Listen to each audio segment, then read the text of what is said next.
Living in the driver's seat, Part 2. The daily shift. Personal power isn't a grand, dramatic milestone. You don't wake up one day, climb a mountain, and suddenly have it all figured out. In reality, personal power is a muscle, and you build it in the quiet, almost boring decisions you make on an ordinary Tuesday afternoon. It's the difference between showing up to your own life as a passenger or showing up as the driver. If you want to start shifting into the driver's seat today, there are 4 simple daily habits where you can make the switch. 1. Watch your vocabulary. From I have to I choose to. The quickest way to spot a passenger is by the words they use. A passenger's vocabulary is full of I have to, I can't, and they made me. I have to go to this practice. I can't study because my house is too noisy. She made me so angry. When you say I have to, you are telling your own brain that you are a captive, that you have no choice. A driver makes a tiny but massive tweak. They use the language of choice. Instead of I have to study, try saying, I'm choosing to study because I want a good grade. Even if you don't love the task, acknowledging that you are choosing it because you care about the outcome instantly puts the keys back in your hand. You aren't a victim of your schedule. You're the manager of it. 2. Pointing the finger, from blaming to owning. We've all been there. A test goes badly, a friendship hits a rocky patch, or we miss an important deadline, and our first instinct is to find someone else to blame. The teacher made the test unfair, or they started the argument.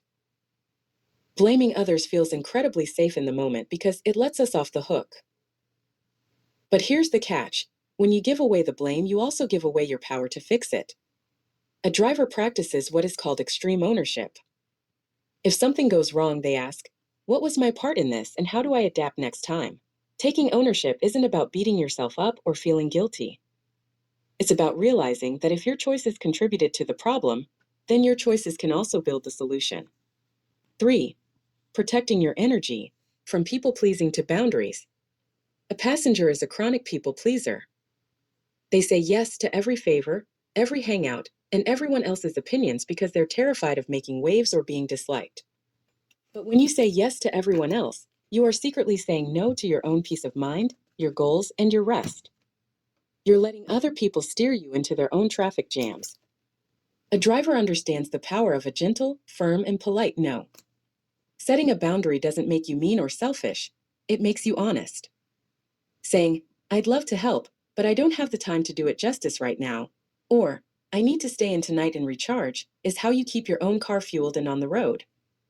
4. Reclaiming your attention, from consuming to creating. Think about the last time you spent 2 hours scrolling through social media. How did you feel afterward? Probably a little sluggish, a bit anxious, and completely disconnected. That is passive consuming. It's sitting in the passenger seat of an algorithm that is feeding you what it wants you to see, feel, and buy. Drivers are creators. This doesn't mean you have to paint a masterpiece every day.